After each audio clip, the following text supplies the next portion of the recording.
So I'm going to go ahead and share my screen. And I want to just thank everybody for coming out to today's webinar to discuss some of our learnings from higher ed emergency relief funds. For those of you all that do not know, my name is Andrea Thurston. I am the Senior Policy Analyst of Higher Ed at the Education Trust Texas. The Education Trust is committed to advancing policies and practices that dismantle racial and economic barriers embedded within our education system. And here in Texas specifically, we do this by centering the voices of Texas students, families, and leaders. And so I am excited to be with you all today to present some of our work around higher ed, looking specifically at the disbursement of federal funds and the impact that it had on our Texas students and institutions. And so I just want to give you all a brief roadmap of our time here together today. I will ground us in some HERF findings or just overview of HERF and some Texas specific funds that entered into the state. I will then share descriptive findings of our qualitative research. So think about all things of what institutions use their funding for, how did it have impacts on our students. We will then transition into a moderated question and answer. So if you have any questions that come up, please do not hesitate to place them into the chat. I do come to this space as a former educator, so I would love to see engagement, whether that be through your reactions buttons or even responses in the chat for our more interactive segments. And so we'll start, as I promised today, with a little overview, looking at the participants. I know that you all are aware of HERF, but for any of the folks that may not be or are entering into more of the higher ed space for the first time today, just want to share some grounding for us. So in March of 2020, the federal government made a very historic and unprecedented $14 billion investment into the institutions in the form of emergency aid. This was generated to kind of address the economic impact of the global pandemic. And so a lot of you all may know this to be the CARES Act, which required our institutions to distribute at least half of the emergency aid funds directly to our students. Over the next year, the federal government would then sign into law two additional bills. And in total, we've seen a $76 billion investment that went toward our higher ed institutions across the nation. Over the 3 rounds of funding specifically for Texas, we received $6.5 billion, with the final installment through the American Rescue Plan or ARP. Texas received over $3.4 billion, and that is one of the largest one-time infusions of funding that has been provided to our state colleges and universities. And so just to kind of focus a little bit in on that last installment, we've seen approximately $1 billion allocated to community colleges, with nearly $2.2 billion for our MSIs, and then nearly $304 million for our HBCUs. With the $6.5 billion that was given to the Texas institutions, there was some institutional aid and then student aid. And so with the institutional aid, there was about $3.2 billion that our leaders were able to spend in the form of our institutional capacities. And then we had $2.5 billion that was allocated directly to our Texas students.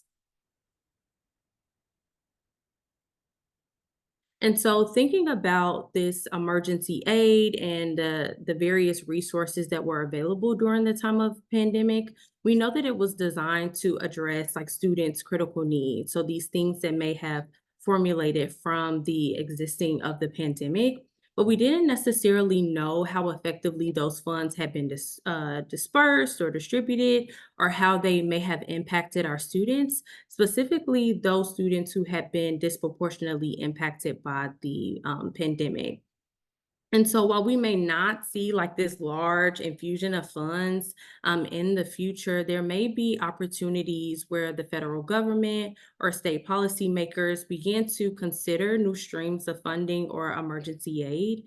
And through our research, both quantitative and qualitative, we're wanting to illuminate these best practices and lessons learned that can inform our policies and practices moving forward. And so, as I mentioned, this research exists within two buckets, our quant work and then our qualitative work. And we will not spend a large portion of our time together today necessarily discussing the quant, but I do want us to center them as they lay a foundation for us to dig deeper into understanding different conditions that have enabled or prevented the efficient and tailored distribution of funds on an institutional level. And so, just for a little bit of background, we did retrieve our sample from the ESF, and so the Education Stabilization Fund. There was a portal where institutions had to upload their data related to HERF, and so we pulled that 2021 data from the portal. From there, we combined that with institution and enrollment data from iPads to kind of track and uncover some trends around retention rates. As we know, a lot of our stakeholders wanted to know what impact did it have on retention. And so, if you are interested in exploring our quantitative research in more detail, a link should be dropping in the chat, but you can also, for my tech savvy folks, use the QR code that's in the corner. And so with the link, it will direct you to our landing page, and there you can explore distribution of aid by race, ethnicity, institution type, Pell status, retention, and more. I put some screenshots on the screen for you all just to see how the dashboard is set up and the various ways of which you're able to navigate it. If you find that this is something that you're interested in exploring or you want more information, don't hesitate to reach out, and I do not mind connecting one on one to kind of dive into these findings a little bit deeper.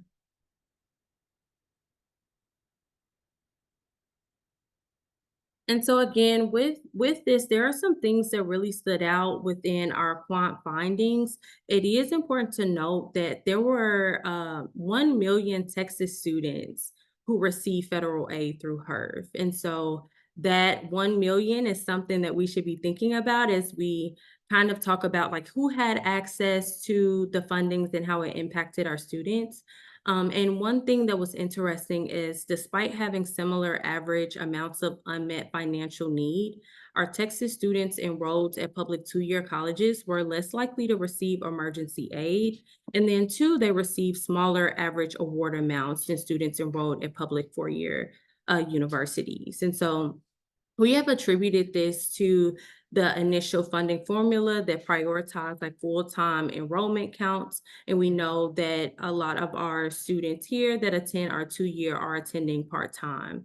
And so again, as we're developing or we're looking at the quant to inform the qualitative, wanting to know the decisions that went into funding formulas, how colleges were deciding to kind of navigate the amount of aid that they were receiving, even though it was a smaller amount.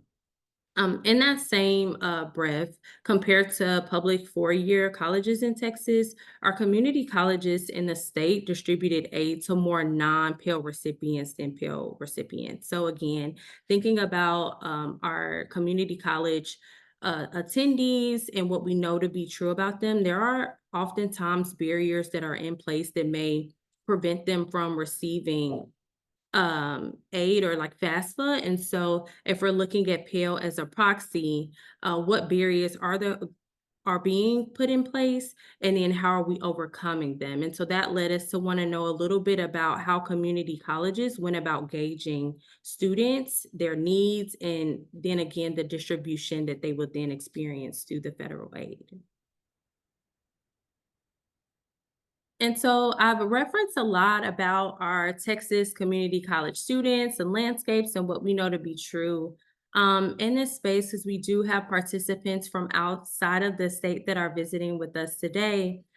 Texas community colleges play a pivotal role and students having access to post-secondary education and credentials. As you can see displayed here on the screen, 43% of all Texas post-secondary students are enrolled in a community college.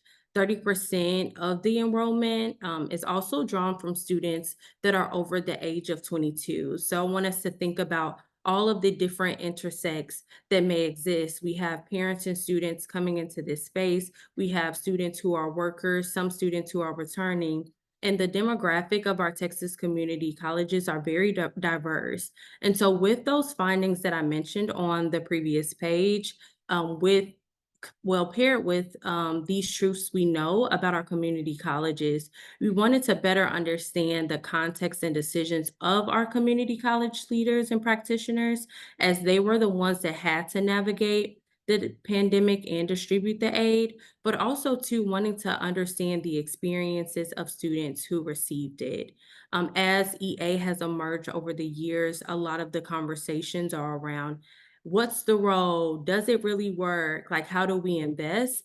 And looking at HERF allows us to kind of start to get to the understandings of what may be effective as we move forward.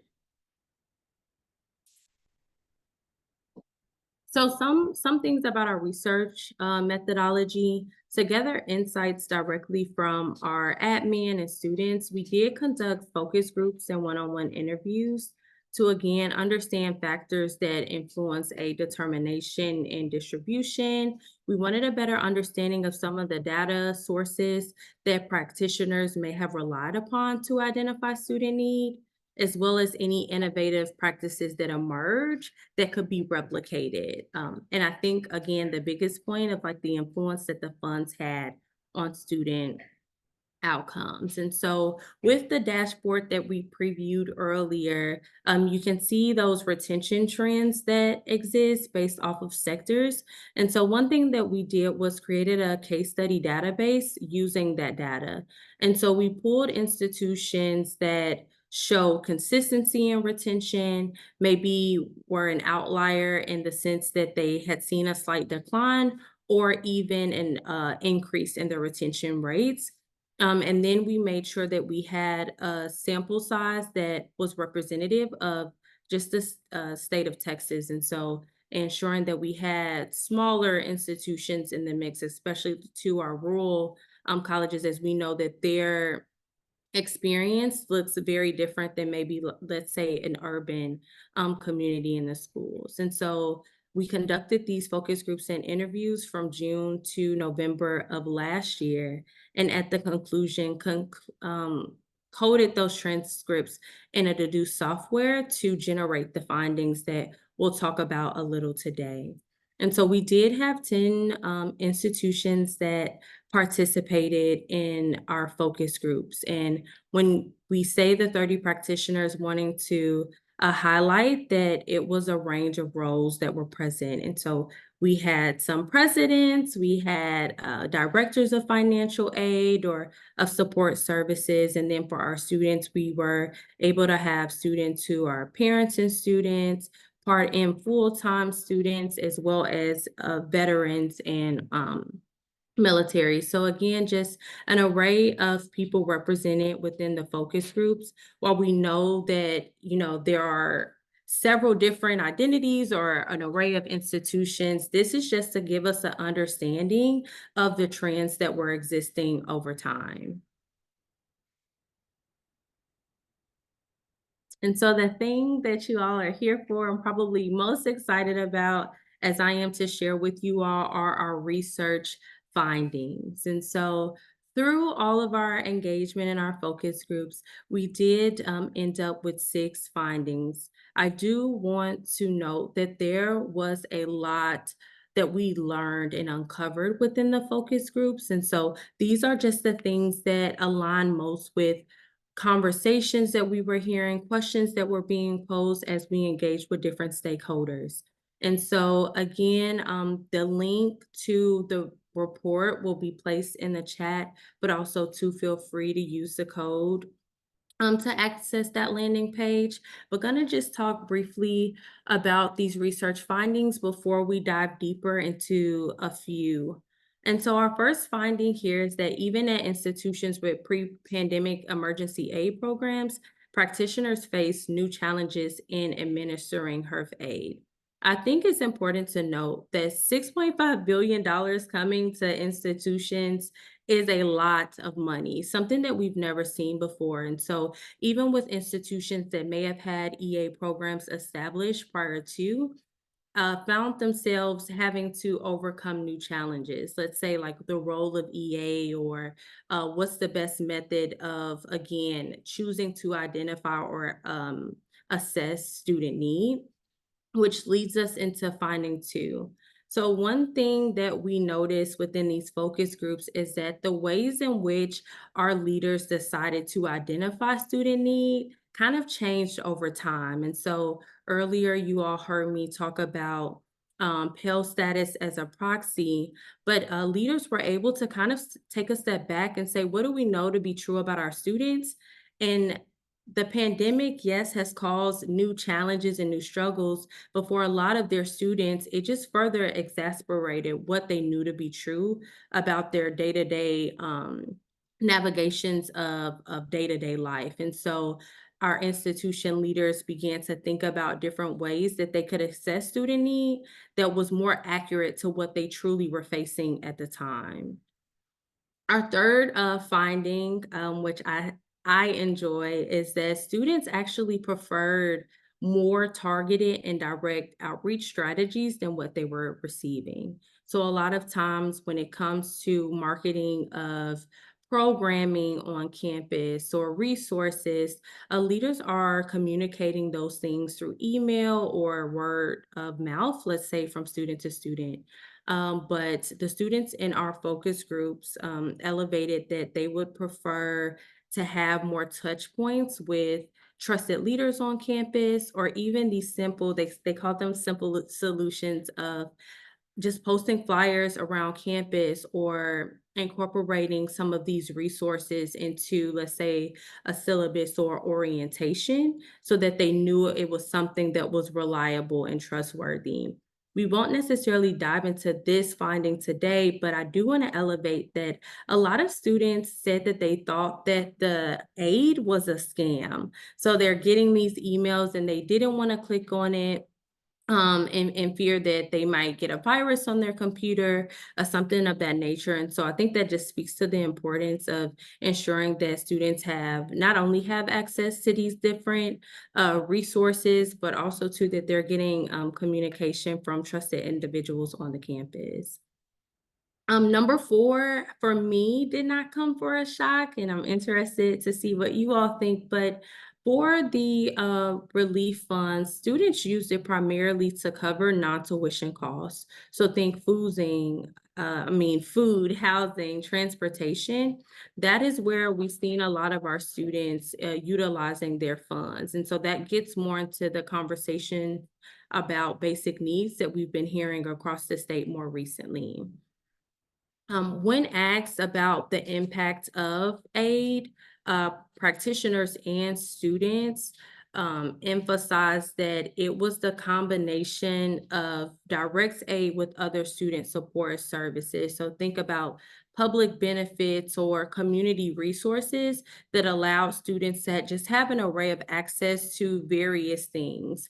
It's important to note that when we talk about non-tuition costs or different insecurities that a student may face, there are a lot of intersects. Oftentimes they're having to deal with food insecurity and housing insecurity. And so this kind of combined approach allowed them, or they believe that that is what allowed them to be able to remain enrolled or to re-enroll. And then lastly, again, the scale of the amount of money that institutions received was a lot. There were regulations, guidelines, deadlines, all of these things that they had to put into play to disperse this aid. And so a downside that we've seen from that is that there was limited data regarding students who received aid in the outcomes attached to them. And so we see this as an area of opportunity to start thinking about some data infrastructures that would allow institutions to track students who are receiving aid or maybe utilizing some of these emergency aid programs within a campus. And so before we go any further into the presentation, I know I've said a lot.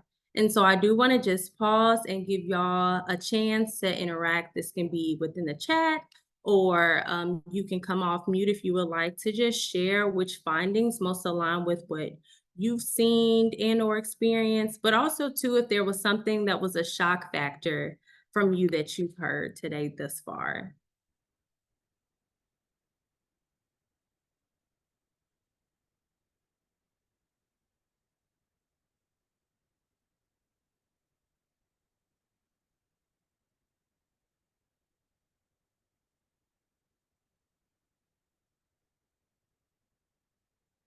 I'm happy to share our point of view at Greater Texas Foundation. I think the finding around the combination of resources and support being the critical element to retention really resonates with work that we've done in multiple areas, specifically to our signature scholarship program. We've seen that be the case. It's not just dollars, it's the wraparound supports that matter, but also in our own cohort of community colleges that we've provided emergency aid to, we've seen that also be a part of the delivery of aid dollars. It comes with support from the institution to sort of figure out what all is happening that created the situation where the emergency was, and then adding case management support to that really helps students to find success. Thank you for sharing, and I think you'll be excited with some of the things that may reveal itself as we move on. But I do think it's important to uplift like root cause again. This is very just unique situation because we have something that is influencing a large amount of students to kind of experience struggles at the same time, like rapidly, but then also thinking about the students that have been dealing with these struggles throughout their academic journey and how we're kind of working to mitigate what they're having to overcome to ensure that we can see that post-secondary completion and success. And so as I spoke earlier, I did mention that there's kind of two different buckets. So we have this kind of like institutional funds and then student funds. When we went to do this research, our focus was student funds.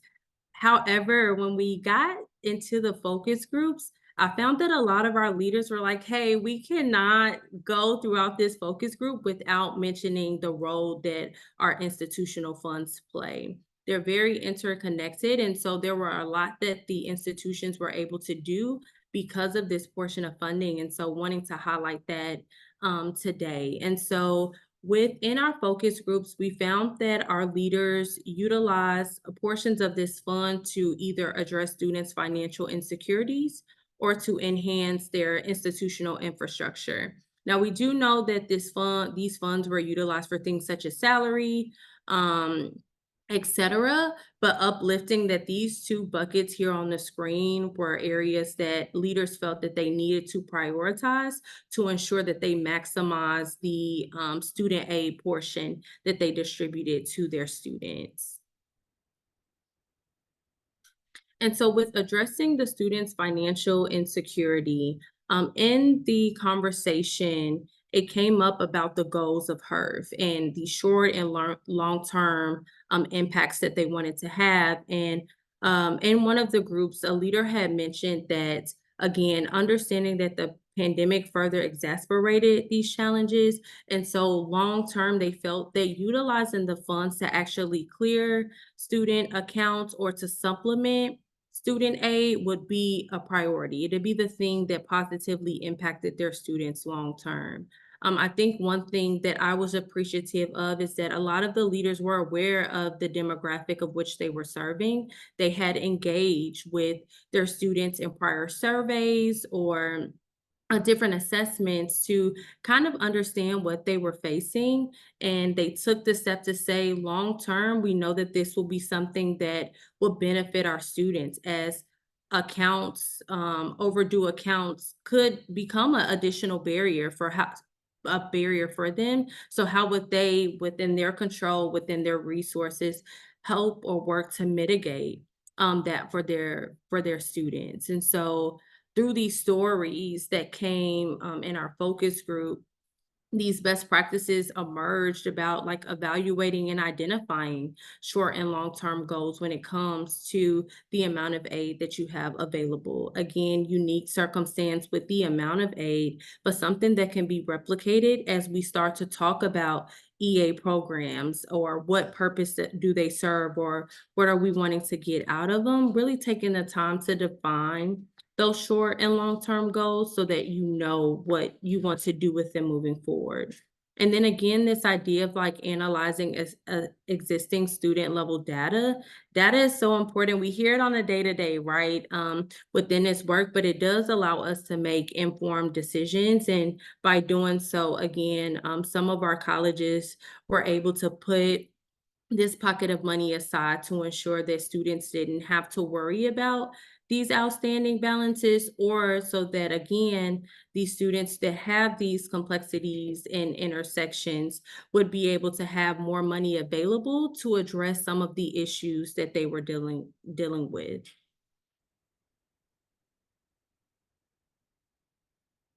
Another thing that a lot of our institutions did was work to enhance their infrastructure. And so we know that there was like this immediate urgency to kind of disperse aid, to have this transition to distance learning, and just needing to develop online systems in general. That could be application completion and application processing.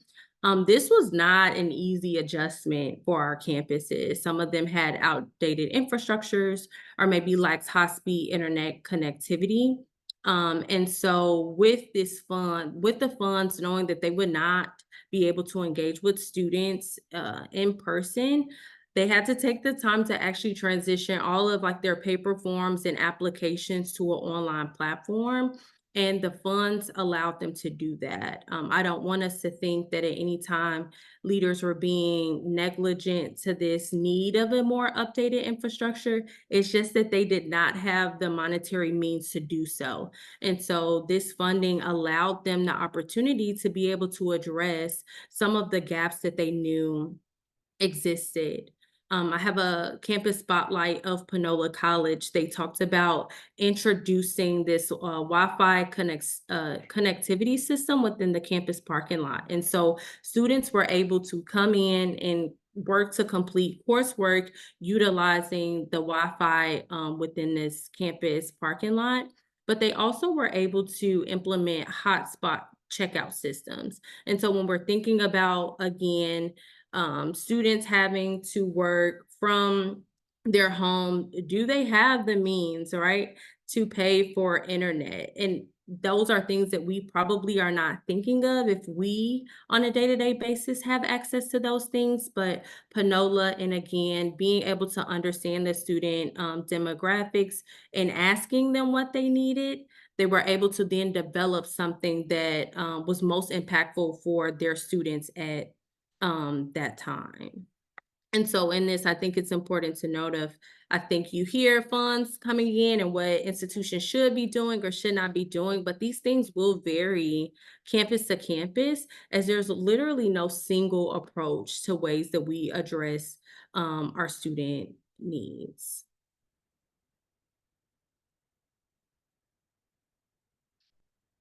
One thing highlighting again here is the basic needs, services, and supports. And so through that enhancement of the infrastructure also came ways to be more intentional about the basic needs, services, and supports that existed within the campus. And so here there is a campus spotlight on San Jack, as they did one of the coolest things to me, and was only one of the colleges that I heard take the time to do this, was being able to quantify the costs associated with basic needs. And so for their students in assessing need. Anytime a student filled out a form, let's say I'm going in and I'm a student that's struggling with housing insecurity, and maybe I'm also a parent and student, and I need to cover childcare costs.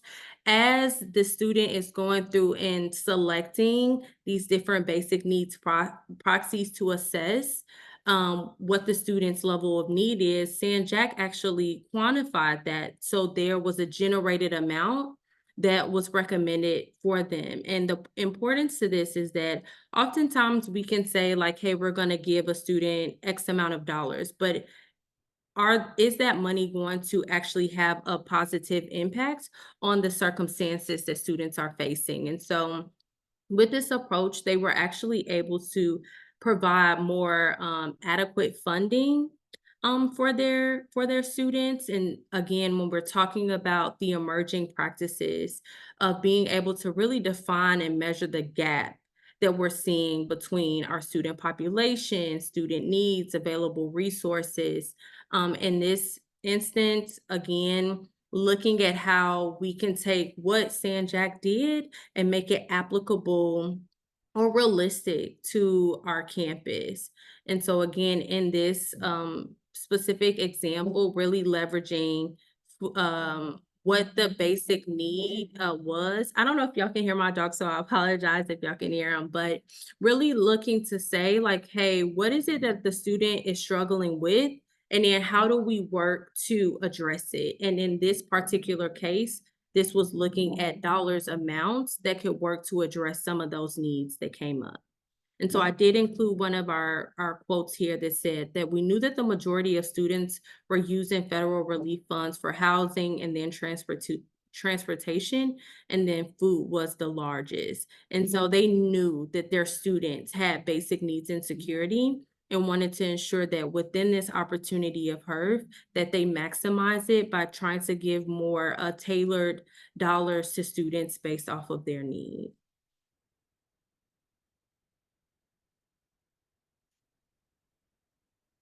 So we also have the student fund portion. And so think about the dollars that went directly to our students. And so we talked about these findings a little bit earlier, and that students were able to address these non-tuition related costs, and then how they attributed the kind of combination of direct aid and other support services as the reasons that they were able to persist. So we're going to go through those a little bit more in detail. So in the focus group, we did have a student, and she was a returning student, and she expressed that during the time of the pandemic that her mother actually fell ill. And so she had to take on this new responsibility of a caretaker. She also, again, because of the pandemic, her husband became unemployed. And so she, being a working student, was having to figure out how she was going to provide for her family now that that kind of sole responsibility fell on her. And she expressed that she utilized her relief funds to cover housing costs. I do want us to keep this student in mind as she will come back up again as we continue in our conversation. But as she was talking and going through having to navigate this, one of the things that she said she was fearful of was that she may not have the means to continue school because she did not have the funds. And for her, it was important that she be able to again provide for her family, but also take care of her mom. With the funds coming in, she's seen that as an opportunity to at least be able to cover having some stable housing. She had rent, and she said that she was able to pay the rent, and that was one less thing that she had to worry about. But she also stated that if it had not been for available resources through other means, so the food pantry she brought up, she also brought up how her institution provided transportation vouchers. And so she got reimbursed, right, for the traveling that she had to do. She said there were multiple opportunities for her to be able to allocate her dollar specifically to housing. And she did say that it covered a few months' rent. But I think what's important here is that as she kind of went to her campus to say, I need help, and being vulnerable in doing so, she had these referral systems that allow her to get connected to folks that could actually help her address the multiple situations that was occurring for her at that time. And so this is not the only case where we've seen this kind of uplifted. We had students who talked about having to figure out um, how to operate from home with a child, or having to be an essential worker and go in, like all of these different complexities and all of these different decision makings. And when it came down to it, the centralized supports, or just the awareness of how the community could lean into a system, was something that made these financial decisions a little bit easier for them. Galveston is not highlighted on this slide, but want to elevate that they went as far as to create this comprehensive financial service for their students to kind of help them figure out ways in which they can maximize any amount of dollars that they receive. They knew HERF is like this one time only thing, but they also realized that our students are going to leave our institution, and they need the skills to be able to ensure that they're able to maximize their dollars. And so, again, just seeing the ways in which institutions kind of stepped in to allow students to maximize their dollars as they work to address some of the non-tuition cost. And I think this is the thing that really paints the picture, or gets us to understand even the role that emergency aid should play, or things within our abilities that we can do. Thinking about our returning student, how she's listing off, I got this direct aid, I can use it for housing, but my school also had a food pantry. And so now I'm able to get food from the pantry, and I don't have to worry about money going there. I do have to travel 35 minutes to a campus to access the Wi-Fi hotspot, but I'm getting a transportation voucher. And so we're seeing these kind of braided resources be the thing that allows students to be able to address multiple situations. Again, our students are so complex with their identities and the things that they're having to do. Our students are not lazy. They have a lot of grit, and they're working to figure out how they can complete. And when we have strong infrastructures in place, it allows a burden to be released from our students. And they talked about that. I could mentally rest because I knew that I was covered, and they knew that their institutions were doing everything within their means to give them access. That same student talked about how one of the campus leads went as far as to help her navigate public benefits applications, right? And so, again, pulling in all of these different resources to assist our students. I know that that seems like a lot, right? I agree that leaders should not have to figure out all of the solutions, right, for things that are rooted and embedded in a system. But there are small things that we can do within our capacity and within our abilities that may help our students persist. And so here, we see that Dallas College implemented a case management, which Andrea spoke about seeing earlier within our institutions. But this case management allowed for eval of student situations, and then they engaged in the warm handoffs. And so, not telling a student, well, just go over there and then maybe you can get the food, but there being a warm handoff, and someone to kind of help guide the student through these different resources, or through these different supports. And so, with these emergent practices, like fully understanding and addressing the depth of students' financial and basic needs, it requires collaboration. It requires strategic resource allocation, especially as, again, a lot of leaders were thinking about the fact that the funds were running out for them. And then, more importantly, the share goals. And through these approaches and these practices that we're seeing on the slide, but previously as well, the goal is that, again, students can receive additional and adequate supports or resources that are targeted to what they need. And before I conclude, again, there was so much to share, and so getting it all in this time is so hard. But I know that one of the leaders talks about the hard decision of not giving emergency. Not giving emergent certain dollars to students if they knew that like a $500 was not going to help a student. And so if a student shared that, hey, like $500 cannot get me back on my feet to address this issue, they then started to connect them with additional resources that could help address the root problem. And then that $500 would then go to a student who said, yes, this $500 could help alleviate a barrier. And so again, as we talk about EA, emergency aid is addressing an issue that has come up that may prevent a hindrance. A lot of what our students are experiencing and what they shared in the focus groups is that these are not these one-time unique occurrences. They are struggling in multiple different areas and need different means of college just being affordable.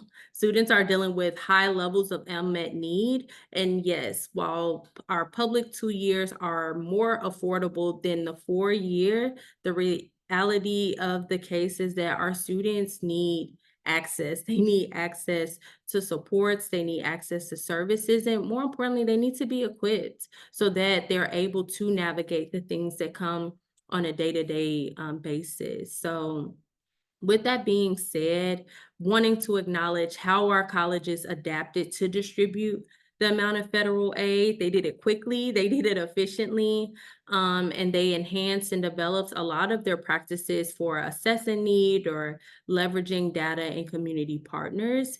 And so realizing that emergency aid is simply just a piece of a larger puzzle, students will continue to confront unmet financial and basic needs. And so it's really, really important that we capitalize on the lessons learned and promising practices and figure out how we want to engage and move forward. And so I'm going to pause here. I know we're coming up at time, but I just want to have and hold this on the slide just for you all to think, for my Texas folks, about ways that we can begin to leverage House Bill 8 to ensure kind of the building of these student support services. We're not going to dive deep because I want to make sure we have time for our question and answer portion, but just for the folks that are out of state, House Bill 8 was passed in 2023 as a way to kind of address the role that our institutions play in reaching the state's post-secondary attainment and workforce goals. And so this legislation included an additional $680 million to community colleges, and there's a funding formula that's based on outcomes. And so it really ways for students from these historically excluded populations, thinking like high need, economically disadvantaged students, as well as credential attainments in high demand fields. And so community colleges have the opportunity to be awarded for ensuring, those specific workforce needs are met. And so just something to think about. But as we move forward and look ahead, we have gotten access to the 2022 data from the ESF, and so there will be a multi-state analysis. It does include states like Kentucky and California, just to name two, but there will be 10 additional states that will analyze, and there'll be a comparative analysis from the 21 to 22 data. And then in the fall, we are working on releasing our college affordability policy agenda that will really look at basic needs and the different various ways of which these policies can help make college more affordable for our students. I think I've uplifted in many spaces before. We can talk about college access and we can talk about college completion, but in the college affordability conversation, kind of that gray area, we have to address these basic needs to be able to see our students persist and complete. And then lastly, we will have a basic needs blog series. Again, there was a lot that came out of these focus groups. And so diving into some of these areas more intentionally and more focused to kind of uplift solutions and realities of our students, and hoping that we can begin to have conversations about what is truly needed and moving forward. So with that being said, thank y'all so much. And we'll open this time for question and answer.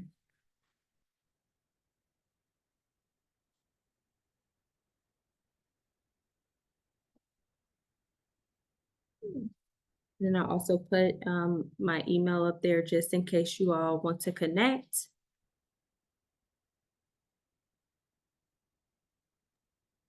So I see, I'll just come off. I saw a couple of questions in the chat, but the last one that I see is, are there any insights on the state of emergency aid budgets for institutions post-HERF?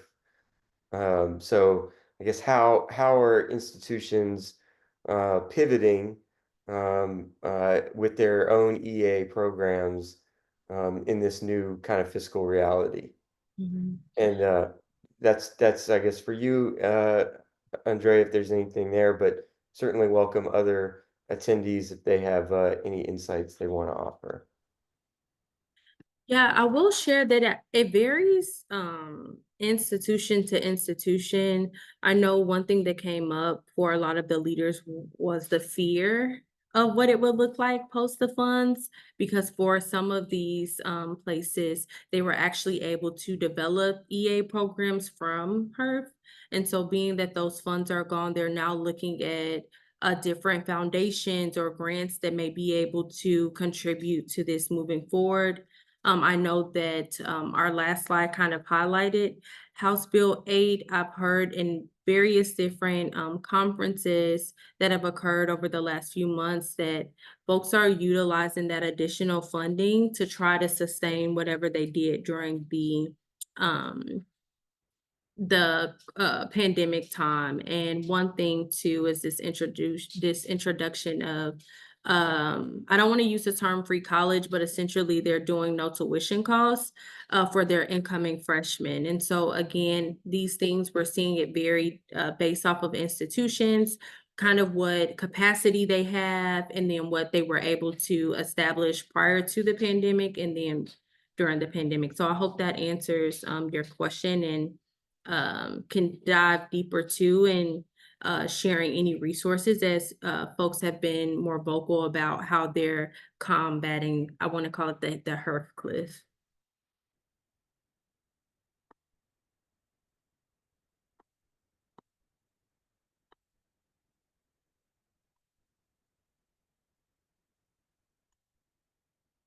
There was another question earlier that was posed.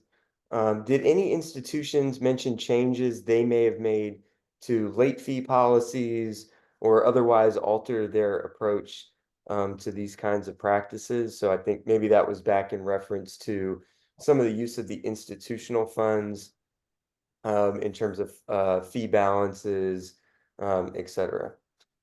Yeah, so as I guess as they entered into new academic years, I can't speak to whether or not they utilize it to address any new fees that may have occurred, but I do know again that the institutional funds were utilized to kind of clear those pre-existing outstanding accounts. I know that we did have some folks on the call that are part of some of the institutions that participated. And so if they want to come off mute and share, they can feel free to as well.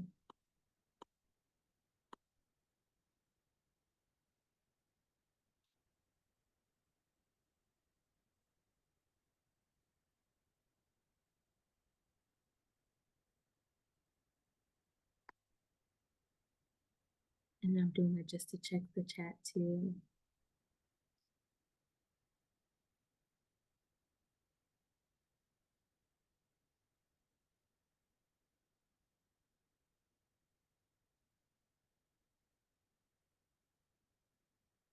I'm not seeing any more additional questions. Just pausing in case anything comes up.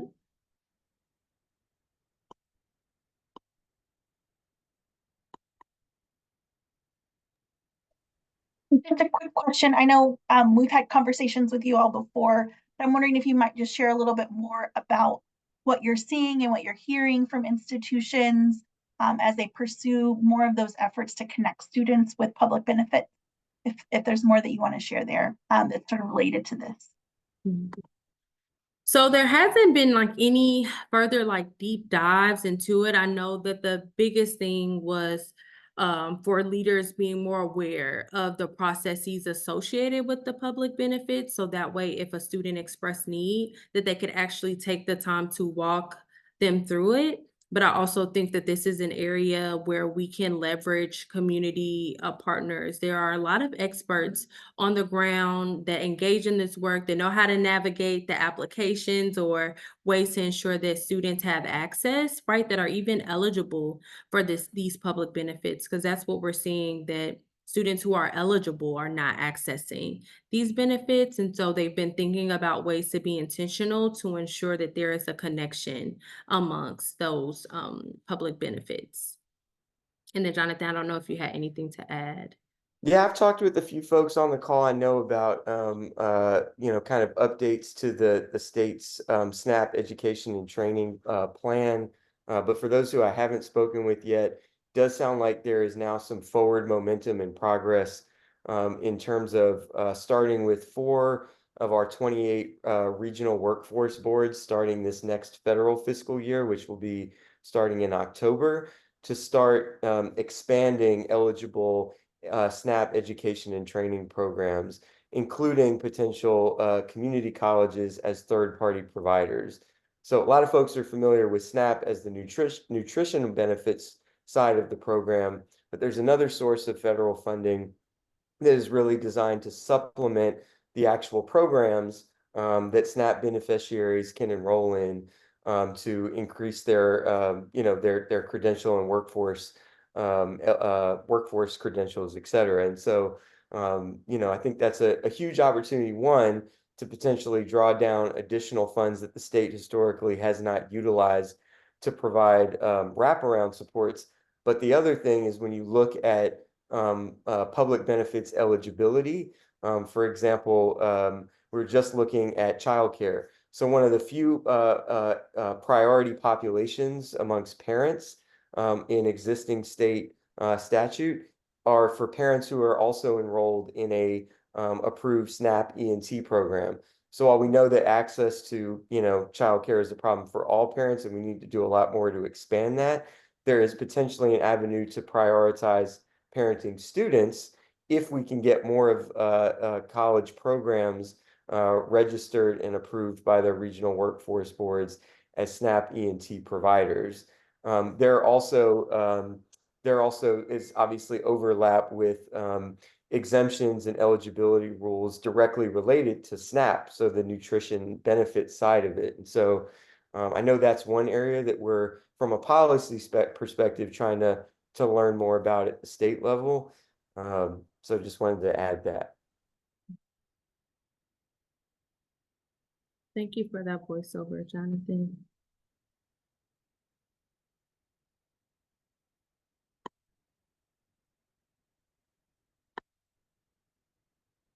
Well, with 1 minute to spare, if there aren't any additional questions, I will let you all go about your day. But again, I just want to thank y'all so much for this time together and for really engaging and just being here to learn a little bit more about our research. As I stated earlier, if you want to connect individually, there are topics that you're interested in learning more about. Feel free to reach out and we can have a one-on-one and get you everything that you need. So thank y'all so much and have a great rest of your day.